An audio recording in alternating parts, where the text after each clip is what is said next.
aku di bulan pertama jerawat aku udah kempes semua. Di bulan kedua atau ketiga gitu aku udah bener-bener have clear skin, gak ada active acne lagi, gak ada jerawat yang numbuh-numbuh lagi. Just for disclaimer, I am not an expert or dermatologist. Di video ini, aku cuma mau sharing aja ke kalian berdasarkan pengalaman aku sendiri ya. Apa yang cocok di aku belum tentu cocok di kalian, dan juga sebaliknya. Jadi mohon maaf kalau ada salah penyampaian ya. Semoga video ini bisa membantu kalian. So, without any further ado, let's jump right into the video.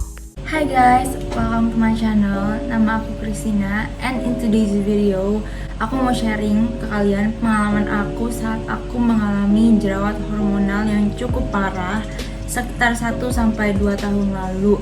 Aku harap video ini bisa membantu kalian karena pada saat aku mengalami jerawat hormonal ini, I feel so insecure and desperate banget to find a cure buat sembuhin jerawat hormonal yang aku alami waktu itu. Tapi kayak nggak ketemu gitu apa yang bisa sembuhin jerawat hormonal aku waktu itu. Udah coba banyak hal, aku udah lakukan research, terus aku coba banyak hal dan nggak ada yang berfungsi dan gak ada yang bisa beneran sembuhin jerawat hormonal aku. Pada saat itu aku udah coba berbagai macam hal, produk skincare dan diet change dan juga lifestyle change. I change my lifestyle dan gak ada satupun yang bisa menyembuhkan jerawat hormonal yang aku alamin waktu itu. Sampai akhirnya aku menemukan satu produk itu yang bakal aku jelasin ntar di video ini. Akhirnya aku bisa bilang kalau produk ini tuh almost cured my hormonal acne. Walaupun aku tahu produk yang aku pakai ini tuh nggak bisa permanently cure my acne, tapi karena pada saat itu aku bener-bener desperate banget to find a cure, jadi aku akhirnya memutuskan untuk memakai produk ini dan thankfully banget it works on my skin, it works on my body. Jadi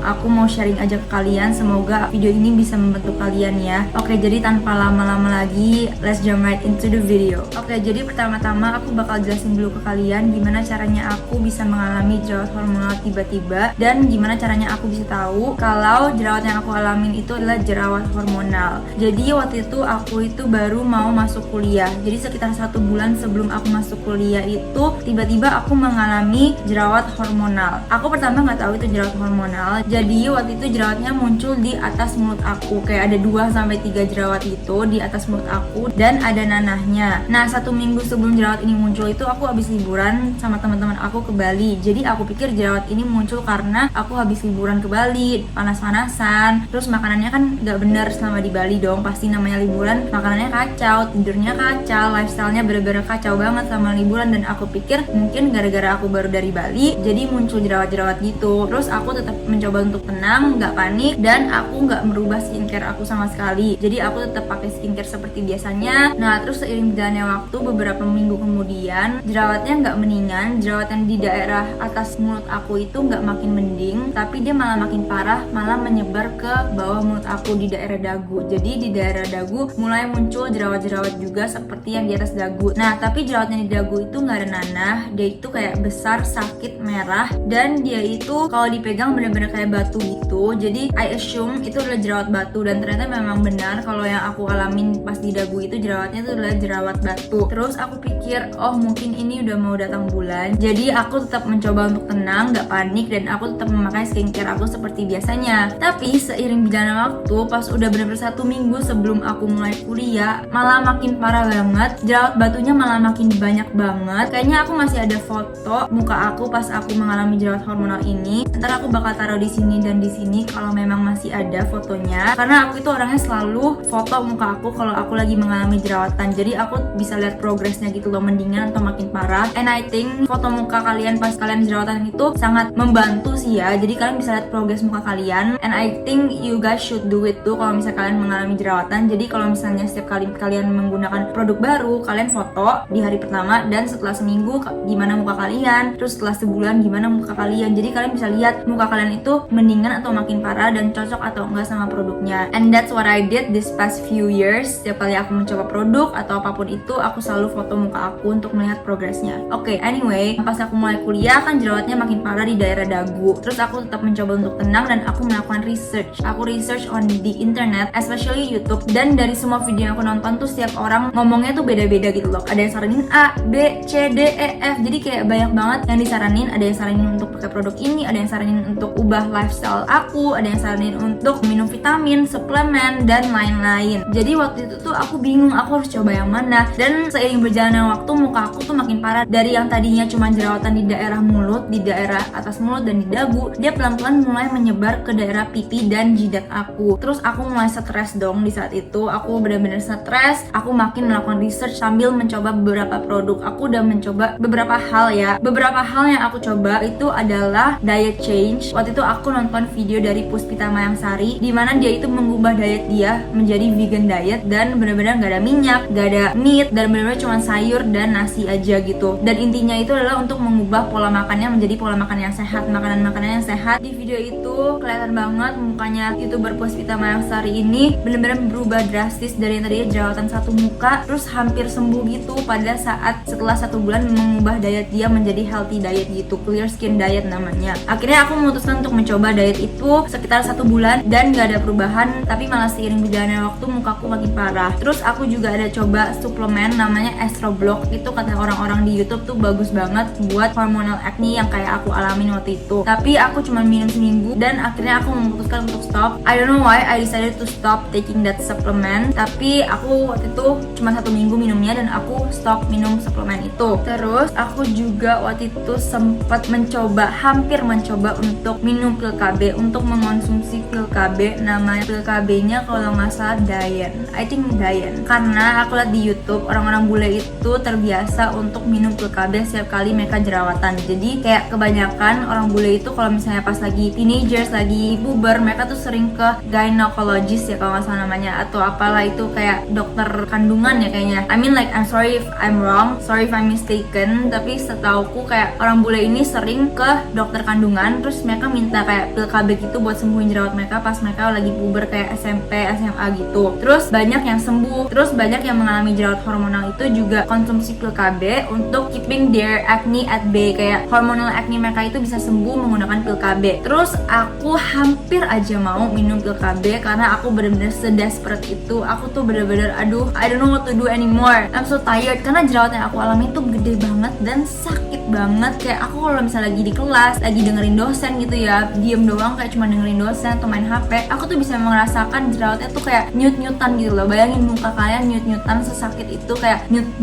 gitu, sakit banget. Jadi kayak bener-bener mengganggu aku pada saat aku melakukan aktivitas aku sehari-hari. Bener-bener mengganggu banget. Dan gak cuman itu, ya juga mengganggu mental aku. Aku ya insecure, aku malu ketemu orang. Walaupun pakai makeup, jerawatnya tuh gede, mau didempul makeup setebal apapun tuh bakal tetap kelihatan bumpsnya. Kayak jendolan jerawatnya tuh masih bener-bener kelihatan banget saking gede jerawatnya. Dan yang bikin aku bener-bener stres itu juga karena sakitnya, sakit banget. Terus dia tuh jerawatnya gak ada nanah, jadi tuh hilangnya lama banget. Sampai aku ingat jerawatnya tuh pernah di muka aku sekitar 2 mingguan dan gak hilang-hilang, gak kempes-kempes. Sampai akhirnya aku ke dokter muka, aku ke dokter kulit, dokter langganan cici aku gitu. Dan aku minta dokter ini untuk suntikin steroid ke jerawat aku. Karena kata cici aku kalau jerawatnya udah gede banget, biasanya dia itu selalu suntik jerawatnya biar gak sakit, biar cepat kempes. Jadi setahu aku suntik steroid itu dilakukan saat jerawat yang kalian alami itu bener-bener gede banget dan ganggu banget dan gak hilang-hilang. Jadi akhirnya disuntik, terus dalam beberapa jam jerawatnya tuh bakal kempes. Pas aku bener-bener kesakitan banget, aku memutuskan untuk ke dokter ini. Aku minta disuntikin jerawatnya, akhirnya disuntik dan setelah kayak 4-6 jam tuh jerawatnya bener-bener kempes. Tapi memang berbekas banget sih. Abis disuntik tuh jerawatnya bener-bener berbekas banget. Cuman enaknya bener-bener kempes dan gak sakit lagi jerawatnya kan. Terus aku pikir, wow, this might be a cure gitu kan. Tapi ternyata suntik steroid itu adalah sangat-sangat tidak baik. Jadi buat kalian yang mau mencoba suntik steroid atau ditaruhin dokter kalian untuk suntik steroid, jangan pernah. Kenapa? Karena di saat kalian melakukan suntik steroid di satu jerawat, entar ya besok-besokannya malah bakal numbuh jerawat lebih banyak lagi di sekitar tempat yang kalian suntik. Jadi misalnya kalian suntik di sini, besok-besokannya tuh bakal ada jerawat yang muncul di daerah sini. Walaupun yang sini kempes, tapi bakal ada muncul jerawat lebih banyak lagi di sekitar jerawat yang kalian suntik kemarin itu. Dan itu yang aku alamin pada saat aku suntik steroid. Aku suntik sekitar 3 minggu berturut-turut, tiap minggu sih ya, karena aku kesakitan terus kan, dan aku pikir this might be a cure. Jadi aku suntik terus sampai akhirnya aku tahu kalau ini tuh nggak boleh. Ini bikin muka aku makin parah, karena benar-benar makin parah. Dan mungkin suntik steroid ini adalah salah satu penyebab muka aku waktu itu malah makin parah, makin menyebar sampai ke seluruh muka aku jerawatnya. Jadi buat kalian yang mau suntik steroid jangan pernah, karena sampai sekarang pun aku menyesal aku melakukan itu. Sampai sekarang udah 2 tahun kayaknya deh setelah aku suntik steroid waktu itu, masih ada bekas-bekas. Jadi kayak ada bekas disuntik gitu, bukan bekas jerawat, bukan hitam, kayak ada bekas putih-putih dan dia kayak agak nonjol sedikit gitu. Cuman kalau misalnya untuk sekali-kali, menurutku masih nggak apa-apa. Kalau misalnya kalian mengalami jerawat yang benar-benar sakit banget dan mengganggu banget dan gede banget, tuh mungkin nggak apa-apa. Tapi kalau misalnya dilakukan secara rutin terus-terusan, menurutku jangan. Menurutku lebih baik cari solusi lain untuk menghilangkan jerawatnya. Anyway, kembali ke cerita pil KB aku yang tadi. Jadi aku memutuskan untuk nggak pakai pil KB, walaupun aku udah beli pil KB dan sampai sekarang aku masih ada, aku masih simpen. Cuman emang aku nggak pernah jadi minum pil KB ini, karena dari research yang aku lakukan di YouTube dan di Google, di internet basically, orang-orang yang mengkonsumsi pil KB memang jerawat hormonalnya sembuh. Tapi setelah mereka stop mengkonsumsi pil KB ini, 90% of people yang konsumsi pil KB ini pasti jerawatnya itu kembali setelah 3-6 bulan stop mengkonsumsi pil KB ini. Selain itu, kebanyakan orang yang udah stop konsumsi pil KB, datang bulan mereka menjadi kacau, bahkan bisa sampai berbulan-bulan gak datang bulan. Dan aku mikir, datang bulan aku kan selama ini baik-baik aja, puji Tuhan baik-baik aja, lancar. Jadi aku mikir konsekuensi aku kalau minum pil KB terus aku udah gak minum lagi, itu selain jerawatnya muncul, datang bulan aku kemungkinan besar bakal jadi kacau, jadi nggak teratur. Terus aku mikir, aku udah cukup punya masalah jerawat yang kayak terus-terus selalu ada di hidup aku nggak mau lagi menambah masalah dalam tubuh aku. Aku nggak mau datang bulan aku menjadi tidak teratur, aku nggak mau datang bulan aku jadi kacau. Jadi aku memutuskan untuk tidak mengkonsumsi pil KB. And I honestly nggak regret taking this decision, karena pil KB itu dari yang aku tahu itu bisa benar-benar bikin hormon di dalam tubuh kita kacau setelah kita stop konsumsi pil KB-nya. Jadi ya udah, akhirnya aku nggak konsumsi pil KB. And before I take any of this medicine, before I take any of these supplements, I always do my research beforehand. Aku nggak pernah kayak asal-asal langsung minum, karena kan aku juga takut tubuh aku kenapa-napa. Jadi if you guys are trying something yang di kalian bakal masukin dalam tubuh kalian, always do your research and always know the consequences, karena your body is important and precious. Nah, gimana caranya aku bisa tahu kalau jerawat yang aku alami adalah jerawat hormonal? Dari research yang aku lakukan di internet, jerawat hormonal itu selalu happens on the lower parts of your face. Jadi ini muka kalian, ini tengah-tengah di sini ya. Nah, jerawat hormonal itu selalu terjadi di lower parts of your face. Jadi di sini ini upper parts of your face dan ini lower parts of your face. Dan most hormonal acne itu munculnya di daerah jawline kalian, ini rahang, dan di daerah dagu, around mouth sih. Bisa di dagu, bisa di atas mulut, sini juga bisa. Jadi benar-benar fokus di lower parts of your face. Dan biasanya kalau jerawatnya itu besar, cystic acne, jerawat batu, sakit, gak ada nanah, dan lama banget hilangnya, dan sakitnya nyut-nyutan banget, itu kemungkinan besar adalah jerawat hormonal. Aku tahu itu jerawat hormonal karena benar-benar jerawat yang aku alami itu persis seperti yang aku describe tadi. Jadi kalau misalnya kalian mengalami hal yang sama seperti aku, mungkin kalian mengalami jerawat hormonal. Oke, jadi sekarang aku bakal jelasin gimana caranya aku benar bisa sembuhin jerawat hormonal aku so far ya. Semoga benar-benar bisa sembuhin seterusnya dan selama-lamanya, amin. Tapi so far this works on me. Jadi setelah aku tidak jadi mencoba pil KB, aku akhirnya memutuskan untuk mencoba satu obat. Obat ini itu sangat terkenal. Kemungkinan besar kalau misalnya kalian pernah mengalami jerawatan dan kalian pernah ke dokter kulit gitu, kemungkinan besar kalian tahu obat ini itu obat apa. Obat ini itu dikatakan sangat amat manjur untuk menyembuhkan segala tipe jerawat, any types of acne. Kemungkinan besar bisa disembuhkan dengan obat ini. Jadi obat ini itu apa? Obat ini itu adalah Roaccutane.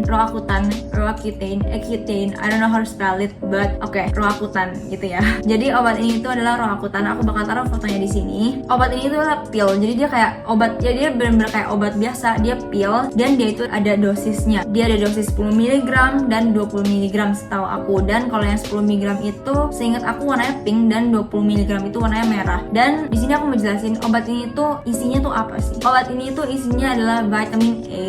Setahu aku dia adalah purest form of vitamin A. But I'm sorry if I'm wrong, I'm sorry if I'm mistaken. Tapi setahu aku seperti itu. Dan gimana cara obat ini bekerja dan berfungsi untuk menyembuhkan jerawat di muka kita atau di seluruh tubuh kita? Obat ini tuh bekerja dengan cara dia itu benar-benar absorb all the oil that we have and we produce on our body. Nggak cuma di muka tapi di badan juga. Benar-benar dia itu membuat seluruh tubuh kita kering. Muka kita juga kering, semua badan kita kering. Bibir aku pun sampai kering banget. Tapi itulah fungsinya. Dia itu benar-benar membuat muka kita kering. Jadi kan jerawat itu muncul ketika muka kita produce excess sebum on our face. Ketika muka kita memproduksi minyak berlebih di muka kita dan akhirnya pori-pori kita tersumbat gitu-gitu kan. Nah, karena obat ini membuat muka kita kering dan produksi minyaknya tuh benar-benar berkurang jauh seiring kita berjalannya minum obat ini. Benar-benar minyak di muka aku tuh jadi berkurang banget. By the way, my skin is super oily and acne prone skin and also sensitive. Jadi biasanya tuh muka aku benar-benar greasy banget, oily banget, benar-benar berminyak banget kalau bangun pagi. Tapi pas aku minum obat ini, minyak di muka aku tuh benar-benar berkurang banget. Aku kalau pakai makeup bisa tahan seharian tanpa aku harus pakai tisu atau pakai kertas minyak. Aku jadi punya kulit yang dry. Ketika aku minum obat Roaccutane ini, my skin becomes dry and I have dry skin. Makanya itu jerawatnya tuh bisa benar-benar pelan-pelan hilang, pelan-pelan kering dan pelan-pelan sembuh karena muka kita nggak produce minyak lagi sebanyak dulu. Nah, vitamin A ini juga bisa menghilangkan bekas jerawat. Karena kalian tahu kan kalau vitamin A itu kebanyakan produk vitamin A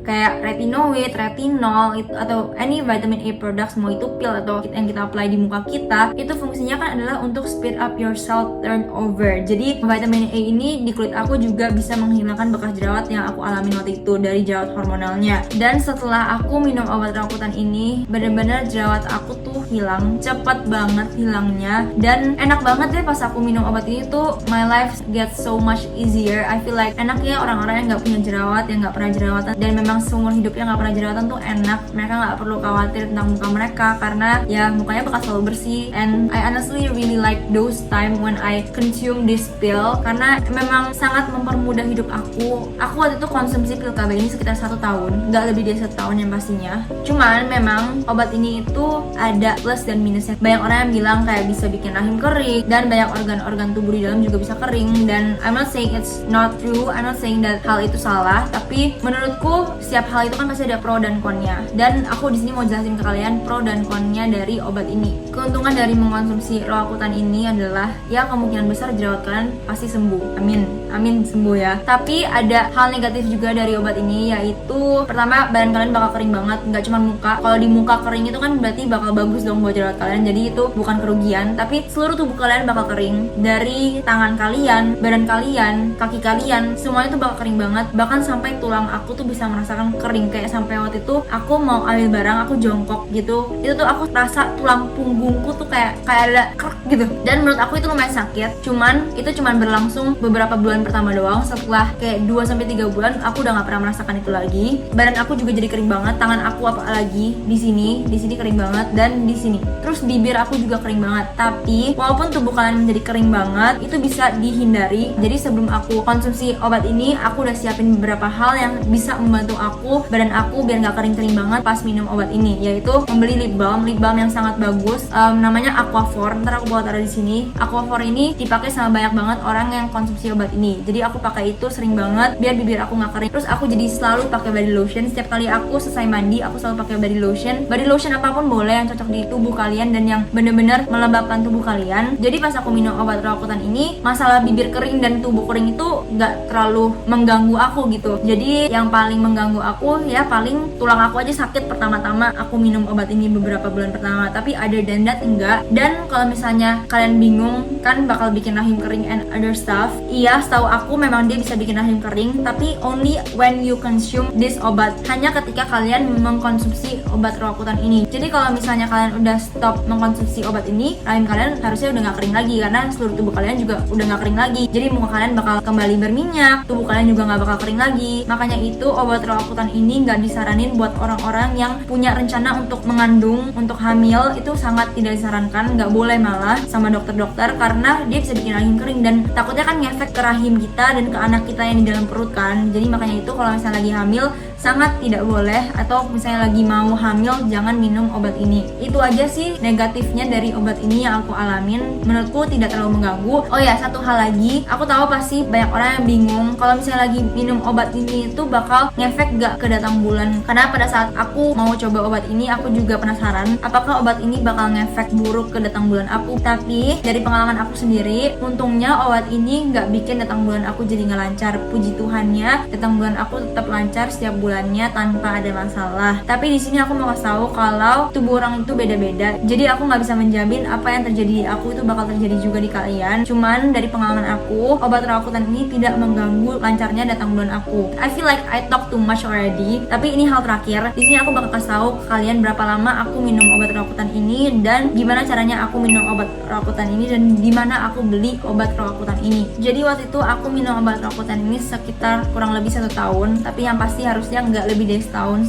seingat aku, karena obat ini tuh nggak boleh dipakai untuk jangka panjang, dan 1 tahun itu adalah waktu yang cukup lama untuk meminum dan mengkonsumsi obat rakutan ini. Kan aku tadi udah bilang kalau obat ini ada 2 dosis, ada yang 10 mg dan 20 mg. Terus di bulan pertama aku minum yang 10 mg setiap hari, dan aku minum selalu di jam yang sama, di jam 6 sore setiap harinya selama 1 bulan yang 10 mg. Lalu di bulan kedua, 3 dan 4, jadi selama 3 bulan, dari bulan kedua sampai ke bulan yang keempat, aku mengkonsumsi obat rakutan ini yang 20 mg. Jadi aku naikin dosis aku. Cuman dari pengalaman aku, kalau misalnya kalian udah minum yang 10 mg dan kalian udah melihat progres yang sangat baik, yang cukup baik, udah lihat jerawatnya mulai sembuh pelan-pelan, lebih baik kalian ambil yang 10 mg aja, karena dengan naiknya dosis, tubuh kalian menjadi makin kering, lebih kering lagi. Dan yang aku alamin itu, pas aku naikin dosis ke 20 mg itu, muka aku jadi ada purging gitu loh. Jadi ada beberapa breakout di minggu-minggu pertama aku minum yang 20 mg. Oh ya, terus pas aku minum obat ini, pertama-tama memang ada purging, tapi di kulit aku nggak terlalu parah purgingnya. Lalu di bulan kelima aku turunin lagi ke yang 10 mg. Nah, aku konsumsi obat rakutan ini pokoknya setiap hari jam 6 sore, aku bikin alarm reminder di HP aku sampai ke bulan 10. Jadi setiap hari aku minum secara rutin selama 10 bulan. Lalu di bulan ke-10 akhir, lalu bulan 11 dan 12, aku pelan-pelan mulai turunin keseringan aku minum obat ini. Jadi pertama kan biasa aku minum setiap hari, lalu pelan-pelan aku turunin ke 2 hari sekali, lalu setelah beberapa minggu udah 2 hari sekali, aku turunin ke 3 hari sekali, lalu setelah beberapa minggu lagi ke 4 hari sekali, ke 5 hari sekali, lalu sampai ke seminggu sekali, sampai akhirnya di bulan ke-12 aku nggak minum lagi. Jadi setelah 12 bulan aku udah nggak konsumsi lagi obat rakutan ini. Jadi pokoknya 10 mg, lalu 20 mg, lalu 10 mg. Tapi saran dari aku mendingan 10 mg terus aja. Sekarang aku mau kasih tahu kalian pengalaman aku minum obat ini. Di bulan pertama aku minum obat ini tuh, sorry if I am wrong, aku lupa juga soalnya, tapi seingat aku di bulan pertama jerawat aku udah kempes semua. Cuman memang masih ada bekas-bekas jerawat gitu, merah-merah dan hitam-hitam gitu. Terus di bulan kedua aku kan naikin dosis ke 20 mg.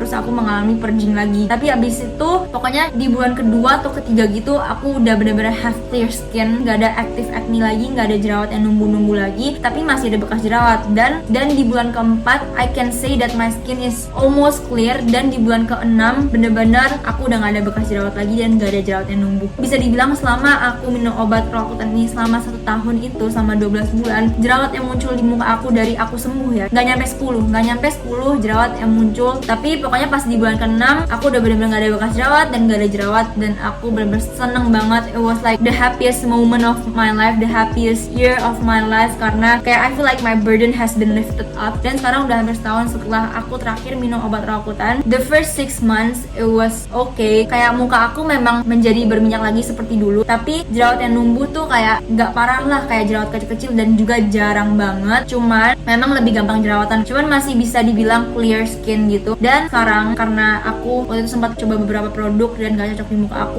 aku jadi mulai jerawatan. Tapi ya amit-amit banget ya, jangan sampai. Ya intinya setelah udah gak minum obat rakutan itu lebih gampang jerawatan. Jadi harus benar-benar bisa di take care, harus benar-benar kita rawat dengan skincare dan lifestyle kita. Honestly, my skin is not perfect at all now, but I don't think you guys can see it karena aku sekarang lagi pakai makeup. Tapi I'm so grateful for my skin. Cuman aku takut aja aku jerawatan lagi, amit-amit banget.